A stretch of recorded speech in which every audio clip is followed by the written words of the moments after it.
Hello everyone, welcome back to my YouTube channel. जैसे कि आप सभी जानते हैं कि हम सरस्वती पांडे और गोविंद पांडे की पुस्तक हिंदी भाषा एवं साहित्य का वस्तुनिष्ठ इतिहास पढ़ रहे हैं। ये पुस्तक हिंदी के सभी एग्ज़ाम के लिए बहुत ही महत्वपूर्ण है। चाहे आप LT टेट की तैयारी कर रहे हैं, चाहे आप कमीशन की तैयारी कर रहे हैं, चाहे आप PGT और नेट की तैयारी कर रहे हैं, तो ये बुक आपके लिए बहुत ही महत्वपूर्ण रहेगी। पिछली वीडियो में हमने भक्तिकाल पढ़ के कंप्लीट किया था। आज हम रीतिकाल के बारे में पढ़ेंगे। अगर आपको मेरी वीडियो अच्छी लगी, वीडियो को लाइक करें, चैनल को सब्सक्राइब करें। रीतिकाल पूर्व पीठिका। रीतिकाल का नामकरण विभिन्न विद्वानों के अनुसार निम्न है। जो विद्वान रहे हैं उन्होंने अलग अलग नाम जो है रीतिकाल को दिए हैं। सबसे पहले हम उन नामों को पढ़ेंगे।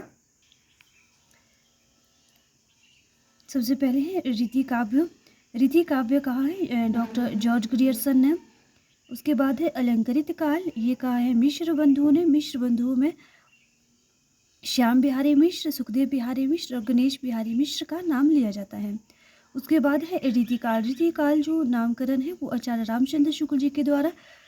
उसके बाद है श्रृंगार काल। श्रृंगार काल रीतिकाल को आचार्य विश्वनाथ प्रसाद मिश्र जी ने कहा है। उसके बाद है कलाकाल। कलाकाल डॉक्टर रमाशंकर शुक्ल रसाल जी ने कहा है।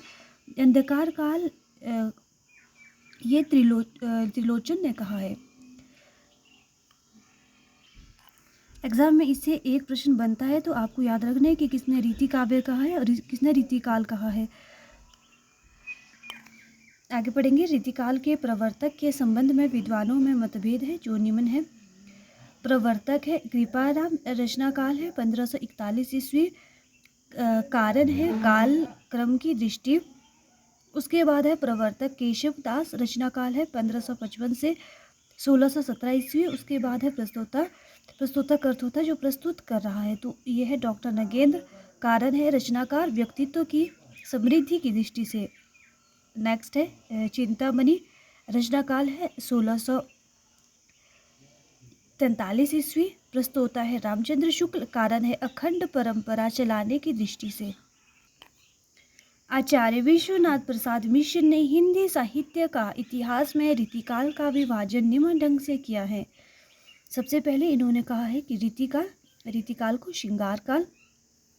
उसके बाद है रीतिकाल को जो है दो भागों में बांटा है, रीतिबद्ध धारा और रीतिमुक्त या स्वच्छंद काव्य धारा। इसको भी आगे दो भागों में बांटा गया है, लक्षणबद्ध काव्य और लक्ष्य मात्र काव्य। उसके बाद है रीतिमुक्त के भी दो भाग है, रहस्योन्मुख काव्य और शुद्ध प्रेम काव्य। ये इसके आगे दो भाग हैं। उसके बाद है आचार्य विश्वनाथ मिश्र ने श्रृंगार काल को 3 भागों में बांटा है। याद रखना है कि आचार्य विश्वनाथ मिश्र ने श्रृंगार काल को कितने भागों में बांटा है? 3 भागों में बांटा है। कौन कौन से हैं? रीतिबद्ध, रीतिसिद्ध और रीतिमुक्त। रीतिबद्ध रचना लक्षणों और उदाहरणों से युक्त होती है। एग्जाम में पूछा जा सकता है कि रीतिबद्ध क्या होता है, तो रीतिबद्ध में रचना लक्षणों और उदाहरणों से युक्त होती है।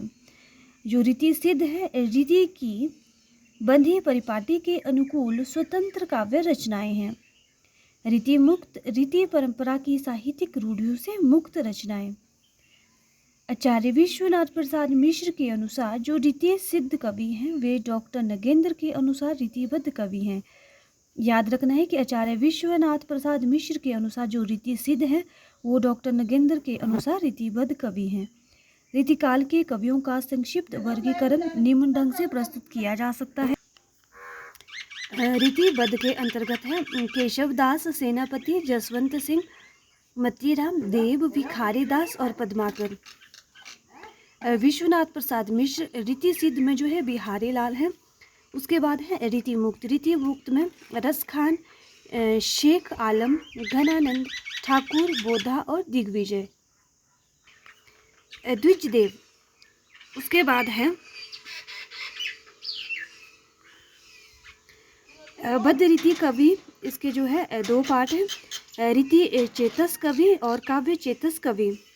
रीति चेतस कवि हैं चिंतामणि, जसवंत सिंह, भिखारी दास, प्रताप शाही, गवाल। और उसके बाद काव्य चेतस में है मतीराम, भूषण देव और पद्माकर।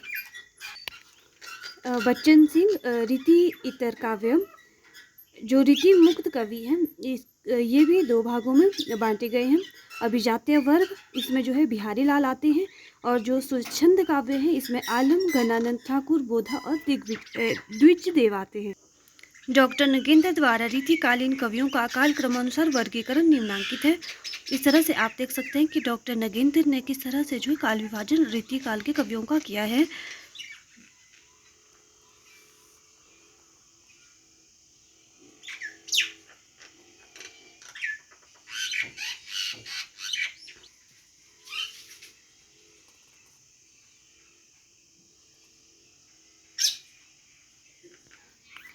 रीति मुक्त कवि में इन्होंने शेख आलम, घनानंद, बोधा ठाकुर और द्विजदेव माने हैं। और रीति सिद्ध कवियों में इन्होंने सेनापति, बिहारी लाल, रसनिधि, वृंद, नृपशंभु, नेवाज, कृष्ण कवि, हठीजी, विक्रमादित्य, राम सहाय, पजनेस, बेनी वाजपेयी को माना है। तो आज हम इतना ही पढ़ेंगे। आपको याद रखना है कि इन्होंने रीतिकालीन कवियों का काल विभाजन किस तरह से किया है और किन किन कवियों को इन्होंने रीति सिद्ध, रीति मुक्त और रीतिबद्ध उसमें रखा है। अगर आपको मेरी वीडियो अच्छी लगे, वीडियो को लाइक करें, चैनल को सब्सक्राइब करें।